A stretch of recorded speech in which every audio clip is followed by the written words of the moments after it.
After the challenges of learning during a pandemic, it's finally graduation season for the class of 2021. And this year, students from more schools are getting to have in-person celebrations, hearing those words of wisdom from their speakers in the flesh. Here's a taste of what they've been hearing. For what you have experienced as a result of the profound upending of your lives by COVID-19 is truly unprecedented. You are going to play an important role in shaping this new normal. Perhaps it can even be a better normal. At this critical time in our history, our country and the world need your leadership. There are two things I'd like you to remember. One, you now know that you have what it takes to get through pretty much anything.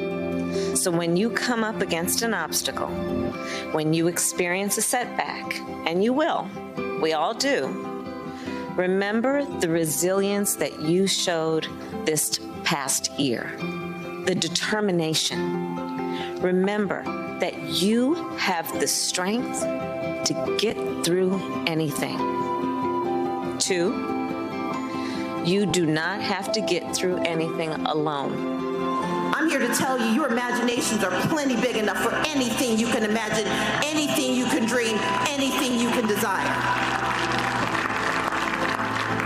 You are not guaranteed victory, but you are guaranteed failure if you don't try. Fear isn't about stopping. Fear is about understanding. You see, when I ran for governor, I was afraid of losing, but fear isn't a reason not to try. Fear is a reason to try harder. Steve used to say, your work is going to fill a large part of your life. And the only way to be truly satisfied is to do what you believe is great work. And the only way to do great work is to love what you do. If you haven't found it yet, keep looking. I now want to bring in Rainsford Stauffer. She's the author of An Ordinary Age, Finding Your Way in a World That Expects Exceptional. Rainsford, thank you for being here. I'm so excited to talk to you. There's so much good stuff in this book that I can't wait to dig into. So as those speeches just reminded us, the world really does expect exceptional from these graduates. I mean, I think that's the case, anytime there's a graduating class. But you write in your book about how young people feel a huge pressure to succeed. You also talk about these forces that are working against their generation. Talk us through all that. What do you mean? First, thank you so much for having me. Second, we know that young people aren't separate or coming of age separate from their societal or economic circumstances.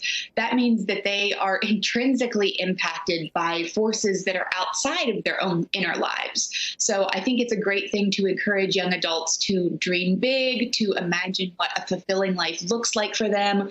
But I think that we're in the process of doing that, overlooking a little bit, number one, how many young adults are lacking the basic resources they need to emerge into adulthood and feel fulfilled and stable and successful.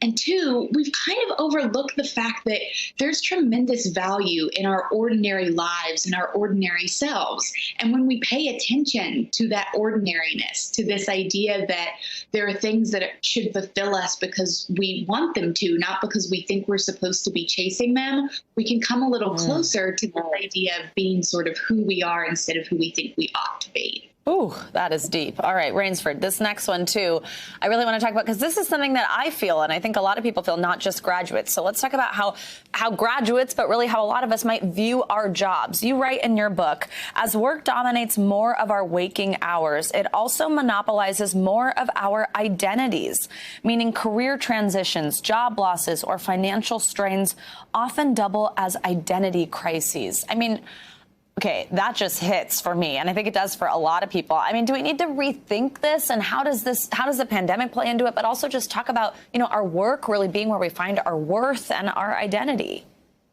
Absolutely. We need to both redefine how we think of ourselves outside of work and what resources people need to live stable, fulfilling lives regardless of their labor output.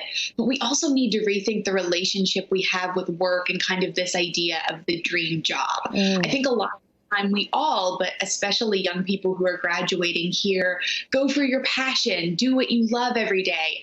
And I think sometimes we overlook the fact that for a lot of us, oftentimes a job is going to be just a job that allows us to have hopefully a fulfilling life in other ways. And I think when we tie our identities so tightly to job titles, we overlook the barriers in place to stable or fulfilling work at all, and it ends up doing quite a number on our self-worth. Oh, yeah, absolutely. So what advice would you give someone graduating this year who maybe just doesn't have it worked out, doesn't know what they want to do, or like you just mentioned, maybe they're not getting to focus on their passion because maybe that type of industry right now isn't hiring, especially at a time like this? What's your advice?